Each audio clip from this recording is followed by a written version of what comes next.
الحمد لله نحمده ونستعينه ونستغفره ونؤمن به ونتوكل عليه ونعوذ بالله من شرور أنفسنا ومن سيئات أعمالنا من يهده الله فلا مضل له ومن يضلل فلا هادي له ونشهد أن لا إله إلا الله وحده لا شريك له ونشهد أن سيدنا وسندنا وحبيبنا وشفيعنا ومولانا محمدا عبده ورسوله فأعوذ بالله من الشيطان الرجيم بسم الله الرحمن الرحيم إنا نحن نزلنا الذكر وإنا له لحافظون قال النبي صلى الله عليه وسلم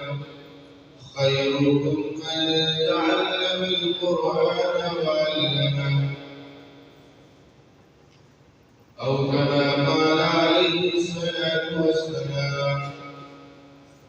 کچھ کفر نے فتنے پھیلائے کچھ ظلم نے شعلے بھڑکائے کچھ کفر نے فتنے پھیلائے کچھ ظلم نے شعلے بھڑکائے سینوں میں عداوت جاگ اٹھی انسان سے انسان ٹکرائے پامال کیا برباد کیا کمزور کو طاقت والوں نے پامال کیا برباد کیا کمزور کو طاقت والوں نے جب ظلم و ستم حد سے گزرا تشریف محمد لے آئے رحمت کی گھٹائیں برسائی دنیا کی امیدیں پر آئی رحمت کی گھٹائیں برسائی دنیا کی امیدیں پر آئی اکرام وعدہ کی بارش کی اخلاق کے موتی برسائے تہذیب کی شمع روشن کی اونٹوں کی چرانے والوں نے تہذیب کی شمع روشن کی اونٹوں کے چرانے والوں نے کانٹوں کو جوڑوں کی قیمت دی زہروں کے مقدر چمکائے کعبے کی زمین اور عرش کہاں پل بھرنے کہاں دم بھرنے کہاں کعبے کی زمین اور عرش کہاں پل بھرنے کہاں دم بھرنے کہاں پتھر کو عطا کی گویائی اور چاند کے ٹکڑے فرمائے توحید کا دھارا رک نہ سکا اسلام کا پرچم جھک نہ سکا توحید کا دھارا رک نہ سکا اسلام کا پرچم جھک نہ سکا کفار بہت کچھ جھجلائے شیطان نے ہزاروں پل کھائے اے نام محمد صلی اللہ ماہر کے لیے تو سب کچھ ہے اے نام محمد صلی اللہ ماہر کے لیے تو سب کچھ ہے ہوٹوں پہ تبسم بھی آیا آنکھوں میں بھی آنسو پر آئے معزز طلبہ کرام اور تشریف فرما حضرات سامعین آج کی مجلس قرآن کریم کی نسبت سے قائم ہوئی ہے قرآن کریم اللہ تبارک و تعالیٰ کی کتاب ہے کہ جس کو اللہ تبارک و تعالیٰ نے جناب محمد رسول اللہ صلی اللہ علیہ وسلم کے قلب اندر نازل فرمایا آپ علیہ السلام پر یہ قرآن کریم نازل ہوا اور اس قرآن کریم کو پڑھنے والے اس قرآن کو پڑھانے والے اس قرآن سے تعلق رکھنے والے قرآن کریم سے کسی اعتبار سے اپنا تعلق قائم کرنے والے دنیا کے سب سے کامیاب انسان سب سے اعلیٰ انسان سب سے اچھے انسان ہوتے ہیں اس لیے کہ جو قرآن سے جڑتا ہے جو قرآن کو پڑھتا ہے جو قرآن کو پڑھاتا ہے اللہ تبارک و تعالی ان کو کامیابی کی منازل پر پہنچاتے ہیں۔ اللہ تبارک و تعالی ان کو کامیاب بناتے ہیں۔ جو قرآن کو پڑھتا ہے، قرآن کے پڑھنے والے کا مقام اعلیٰ ترین ہوا کرتا ہے۔ ایک طالب جب اللہ کے کلام کو پڑھنے کے لیے اپنے گھر سے مدرسے کی طرف جاتا ہے تو عزیز طلبہ وہ زمین پر نہیں بلکہ اللہ تبارک و تعالیٰ کے فرشتے اپنے پروں کو ان پڑھنے والوں کے لیے بچھا لیتے ہیں، اور طالب جب اپنا قدم رکھتا ہے تو وہ زمین پر نہیں بلکہ اللہ کے فرشتوں کے پروں پر ہوا کرتا ہے۔ یہ مقام اللہ تبارک و تعالیٰ نے ایک قرآن کریم کے پڑھنے والے کے لیے بنایا، اور نبی پاک علیہ السلام نے ارشاد فرمایا خیرکم من تعلم القرآن وعلمہ، کہ تم میں سب سے بہترین شخص وہ ہے جو قرآن کو پڑھے اور قرآن کو پڑھائے۔ قرآن کے پڑھنے اور پڑھانے والوں کو نبی پاک علیہ السلام نے دنیا کا سب سے بہترین آدمی ارشاد فرمایا کہ سب سے بہترین انسان اللہ کے کلام کو پڑھنے والا،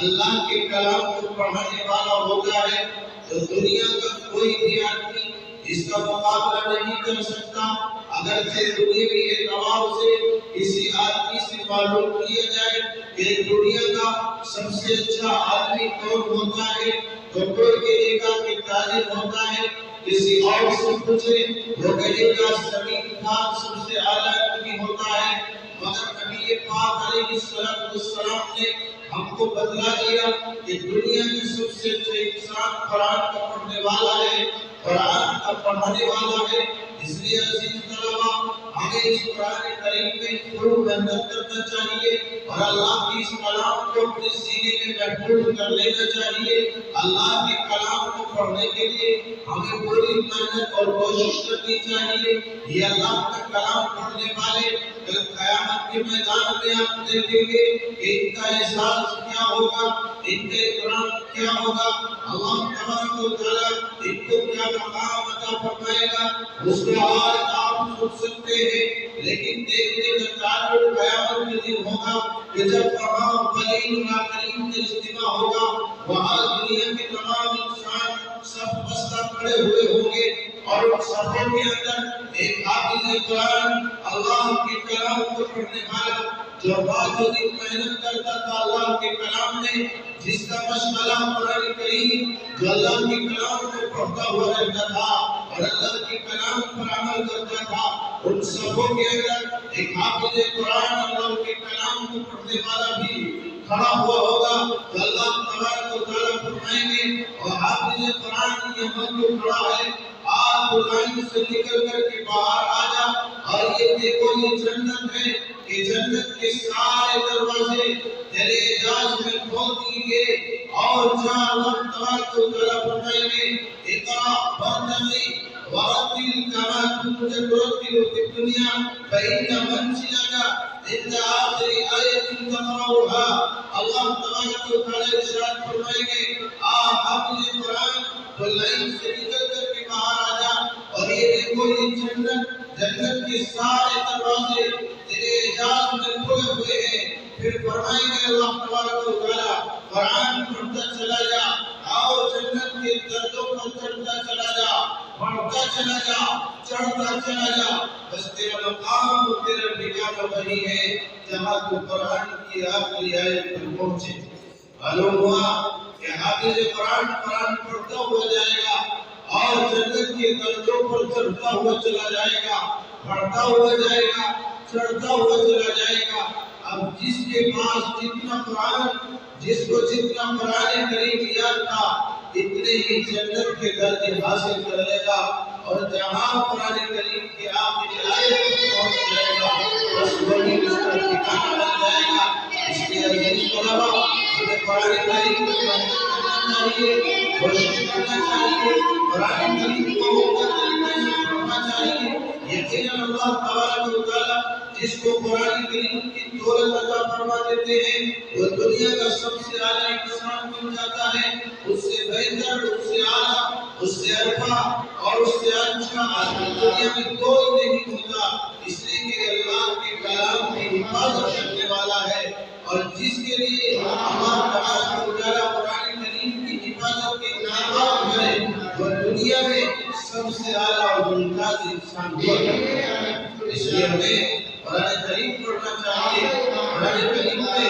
محنت کرنا چاہیے، اللہ کی اس کلام کے لیے اپنی پوری کوشش کرنی چاہیے کہ کلام ہمارے سینوں میں محفوظ ہو سکے، ورنہ قرآن کریم کی حفاظت کی ذمہ داری تو اللہ تبارک و تعالیٰ نے خود اٹھائی ہے، اور یہ نہ سوچے اور قرآن کریم کی حفاظت میری وجہ سے ہے، نہیں بلکہ اللہ تبارک و تعالیٰ نے قرآن نازل کیا اور ساتھ بتایا اِنَّا نَحْنُ نَزَّلْنَا الذِّكْرَ وَإِنَّا لَهُ لَحَافِظُونَ۔ ہم نے قرآن کو نازل کیا تو اس کی حفاظت کے ذمہ دار بھی ہم خود ہیں، مگر یہ کہ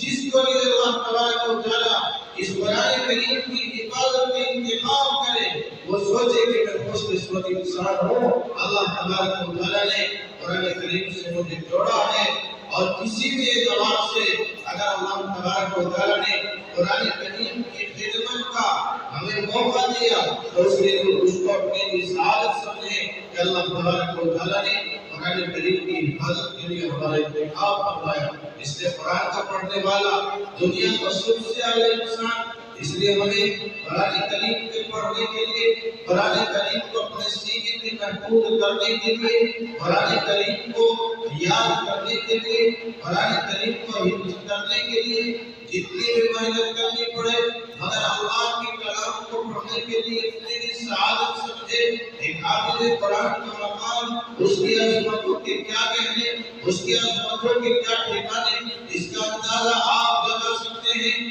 نبی پاک علیہ السلام ارشاد فرماتے ہیں کہ جس نے قرآن پڑھا اور قرآن کو پڑھنے کے بعد اس پر عمل کیا تو اللہ تبارک و تعالیٰ کے قیامت کے دن اس کے والدین کا اعزاز یوں فرمائیں گے کہ اللہ تبارک و تعالیٰ اس کے والدین کو ایک ایسا تاج پہنائیں گے جس کی روشنی اس سورج کی روشنی سے بھی کہیں زیادہ ہوگی۔ جبکہ یہ سورج تمہارے گھروں کے اندر ہو تو آپ اندازہ لگائیے والدین کا مقام یہ ہے، والدین کا اعزاز یہ ہے، والدین کی عظمتوں کا ٹھکانہ یہ ہے، تو پھر جو اللہ کے کلام کو پڑھے گا، اللہ کے کلام کو اپنے سینے میں محفوظ کرے گا، جو اللہ کے کلام کی حفاظت کے لیے جس کا انتخاب ہوا اس کا مقام اور اس کا ٹھکانہ کیا ہوگا؟ جب اللہ تبارک و تعالیٰ اس کے والدین کا یہ ٹھکانہ بنا رہے ہیں، اللہ تبارک و تعالیٰ اس کے والدین کا یہ اعزاز فرما رہے ہیں،